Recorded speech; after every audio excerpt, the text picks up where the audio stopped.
When there is not enough religion in the pulpit to organize a crusade against sin, nor justice in the courthouse to promptly punish crime, nor manhood enough in the nation to put a sheltering arm about innocence and virtue, if it needs lynching to protect a woman's dearest possession from the ravening human beasts, then I say lynch, 1,000 times a week if necessary.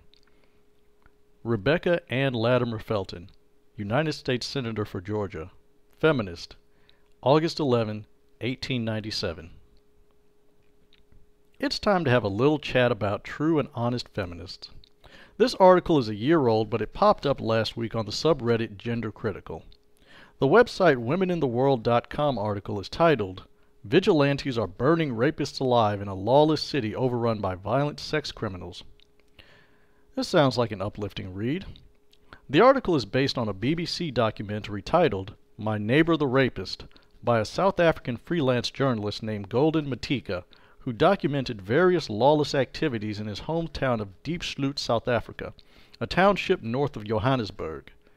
Now, the township is overflowing with trash from the residents and has no electricity, so can one really be surprised when such a place becomes a haven for criminals? Anyway, the BBC documentary features the public lynching of several alleged rapists by dousing them in gas and setting them on fire on a trash heap, and another who had his skull caved in with a rock. Just part and parcel of living in a diverse, multinational, multi-ethnic community like Diepsloot, I suppose. And the police, rather than intervening, stand at a distance so that the mob doesn't turn on them. Because that's just what people who are desperate for justice in the rule of law do. Threaten the law enforcers with death for trying to enforce the law. Then the residents do what any sensible group of people do after participating in a lynching. They celebrate with singing and dancing. The documentary also introduces us to a cast of characters, including 3 women who all claim to have HIV as the result of rape and admit to participating in the lynchings on the grounds that lynching sends a message. Lynching black men sends a message. I can't help but get the feeling I've heard this somewhere else before. It's right on the tip of my tongue. Some other group of people thought that lynching black men sent a message. Oh, anyway. We also meet David, whose ex-girlfriend claims that he raped her and gave her HIV.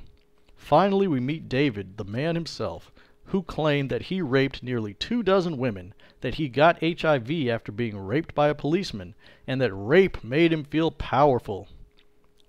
He couldn't have ticked off more doctrinal feminist boxes if he did a dramatic reading of The Second Sex. However, Drum Magazine TV came out with a video of their own after the BBC documentary in which David and his ex-girlfriend both claimed to have been paid by Golden Matika to say what they said in his documentary, and that David is a professional actor. Fake news. You be the judge. The full-length documentary and the response are down in the box below. Which brings us to Our Gender Critical. Our Gender Critical is a happy, upbeat little sub whose primary hobby horse is TERF, T-E-R-F. For those not neck-deep in the culture war, TERF stands for Trans-Exclusionary Radical Feminism. Radical feminists are not the most mentally stable of people to begin with, but their primary position is that transgenders are not women and should not be treated as such. Get wrecked, Judith Butler. Now, it's kind of a mystery as to why anyone would want to be a woman in the first place, according to feminism, seeing as how women have been oppressed since the dawn of time, or that women are oppressed by the fact that they are built to gestate babies, or that the basis of all human civilization is the oppression of women. Therefore, burn it all down and dance naked in the ashes. Like I said, happy bunch, these rad femmes.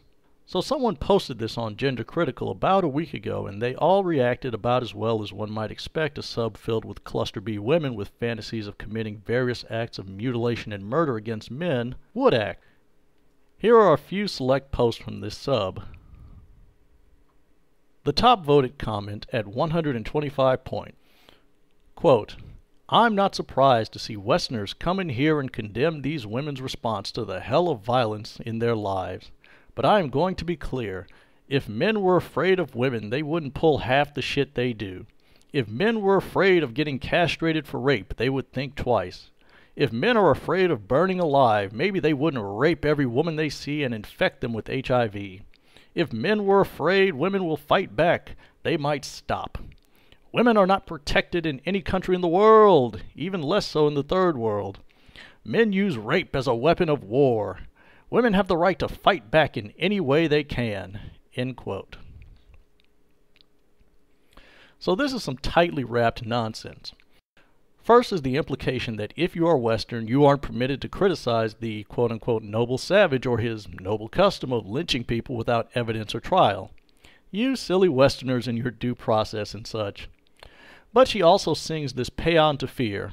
Oh, if men were afraid. And this is why women in general, and feminists in particular, should be disregarded. It is this childlike insistence that reality must bend due to the sincerity and intensity of however they feel at the moment. Then she spikes the landing by suggesting, not surprisingly, that women are to be exempted from any expectation of rules or reason or fairness because women are oppressed. It's amazing how oppression and victimhood seems to confer on the oppressed certain privileges and powers not to be enjoyed by the oppressor, including the privilege of murdering people without restriction or oversight.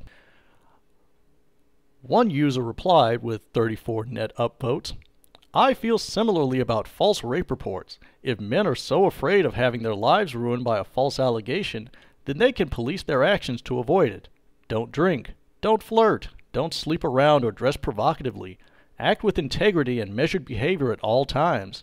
Make sure you are above even the appearance of sin. And if you are accused, better act the part. Just sad enough but not hysterical.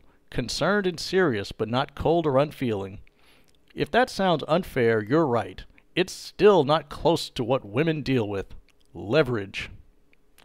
Again, wah, wah, wah, women are oppressed. The solution to false rape accusations is simple.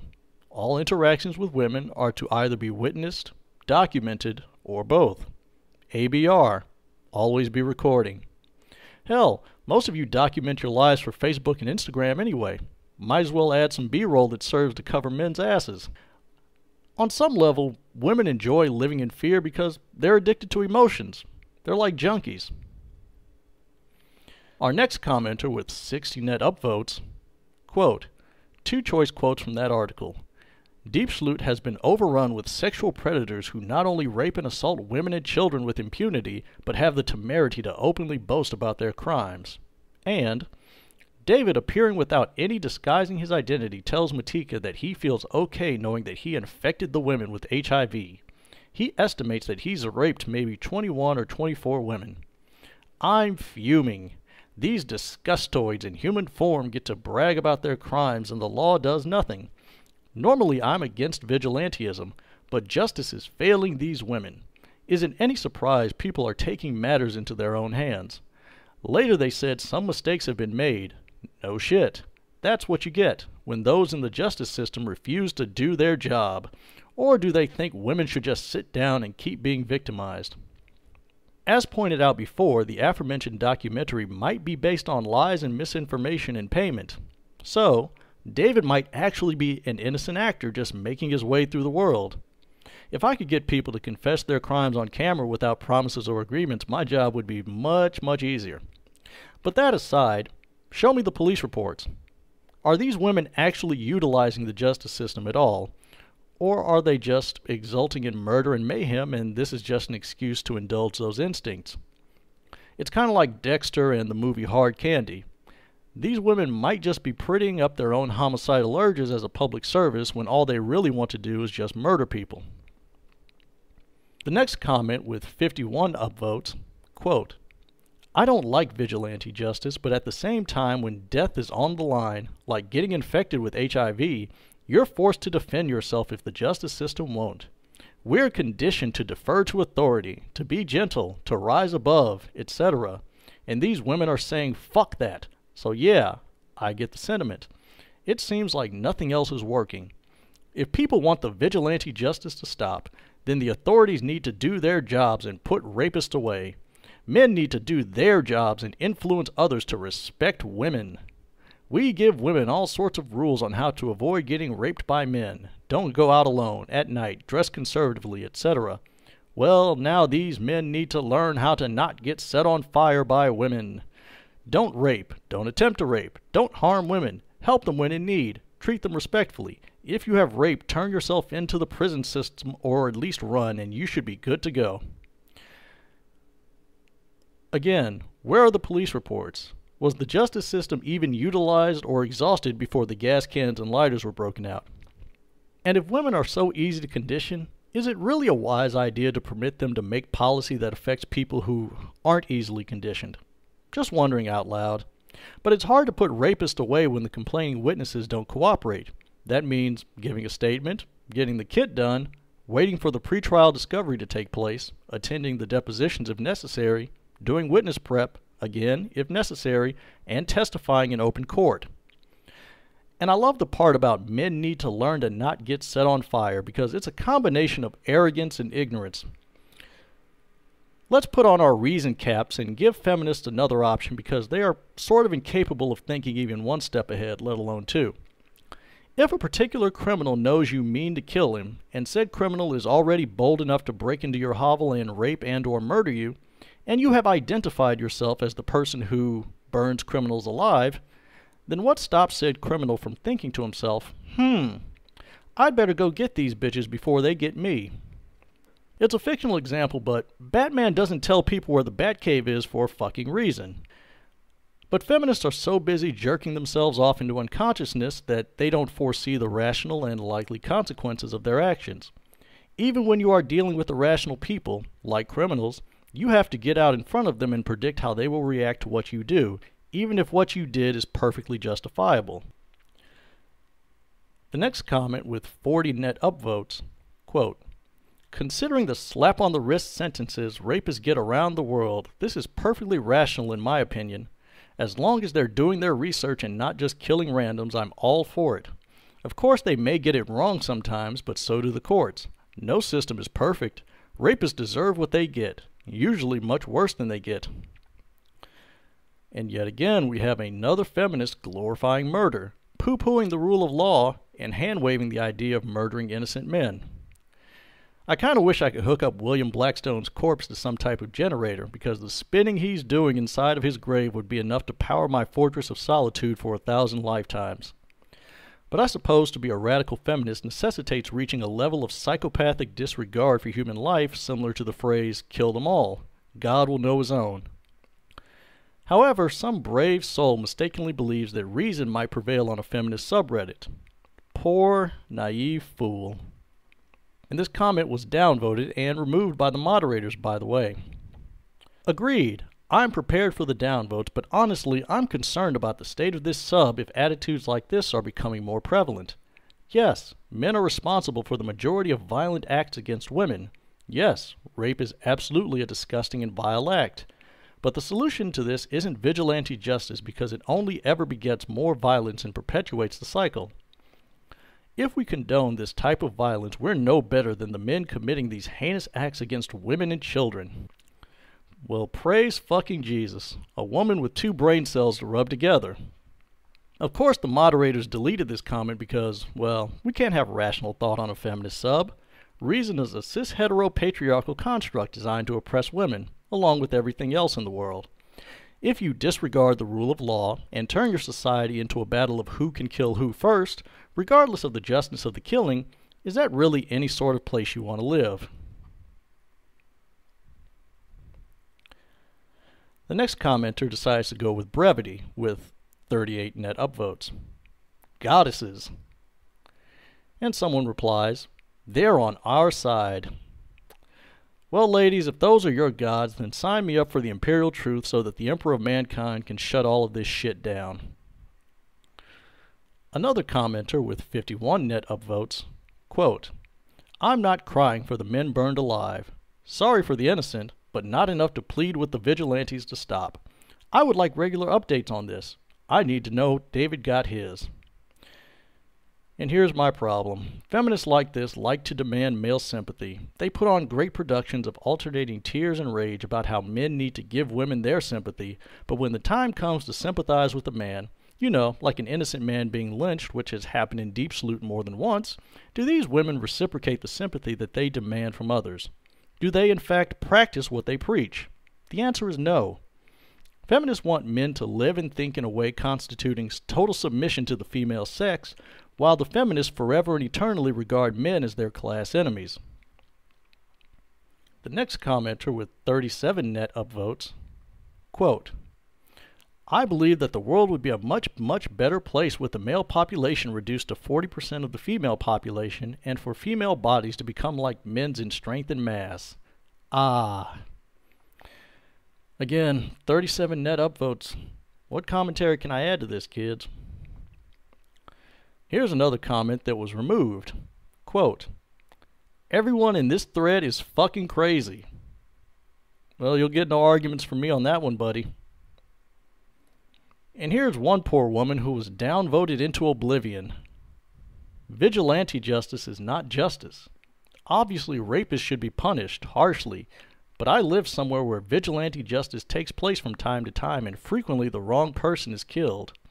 As rational feminists, we should not be advocating for or celebrating this kind of approach. It just makes us look stupid and irrational. Needless to say, the radical feminists reacted to this plea for sanity with all of the well-thought-out, sensible, and empathetic arguments we've come to expect from the fairer sex. Quote, when the government does nothing or is complicit, what would you have women do? Why do so many women on this sub have a problem with women fighting back? Do you think males would sit and wait for more inaction while they were being brutalized, raped, and murdered? Another feminist replies, that's because they hate women and they are obsessed with looking nice. Oh, come on, you asshole. Call her a handmaiden. Do it. Call her a handmaiden. But the rational feminist replies, quote, so when it's you accused of witchcraft and burned alive, that's okay? When it's your son or husband who is wrongfully accused and burned alive, that's okay? Because that shit happens all the time in situations like this. Vigilante justice is not justice. It's brutality. It's never okay to defend it. The criminal justice system sucks for women, but descending into lawlessness is not the solution. You know, I may have to retract my earlier statement about a feminist being unable to think ahead. Meh, I'll just chalk this up as an exception for now. The super commenter with 120-something upvotes replies, quote, again, you don't have a solution for women who are being brutalized. It just sucks, and they should do nothing. They are being raped and infected with HIV, which is a death sentence in a poor community without access to medicine. They are not being protected. They are being actively harmed, but nothing should be done to stop it. The poor men! Women in India who report to the police have been beaten and raped again. When they band together and bring rapists to the police let the men go and blame the women. Women have been raped by gangs on the way back from the police station for reporting the first rape. But what about the men? It's so telling that you throw in the husbands and sons trope because that's the real worry. Yes, women should allow extreme violence to happen to them and protect the husbands and sons who aren't doing shit to stop this. Save the men!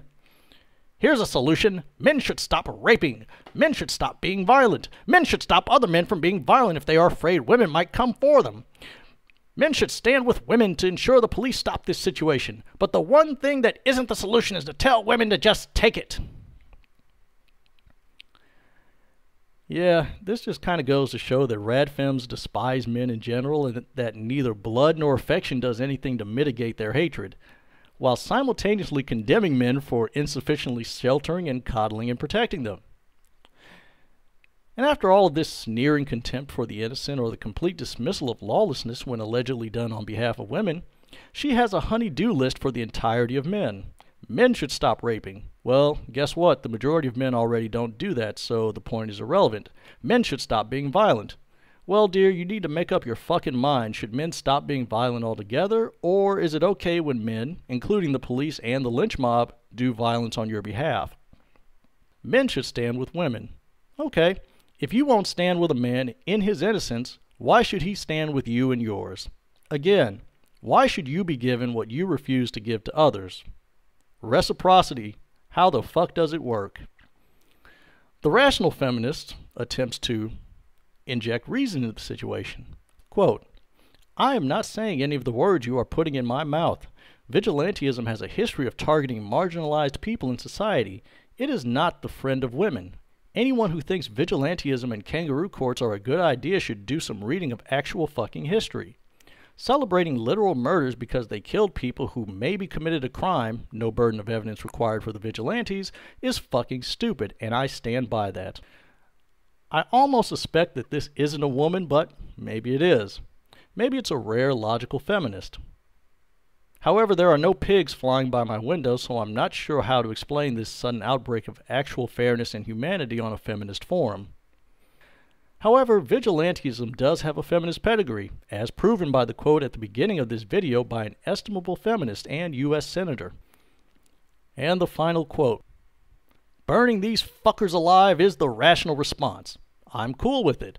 I'm all for women fighting back and tired of the patriarchy trying to convince women that it should be done according to the law. The law is not on women's side." Whew, there we go. Much better. I was about to have a crisis of faith there for a second. So, listener, what do you think? Not all feminists? Not my feminism? No true feminist? Or are all of these true and honest feminists who are comfortable enough to let the mask slip? As for me, I have the sudden urge to go get my fire extinguisher refilled and recharged.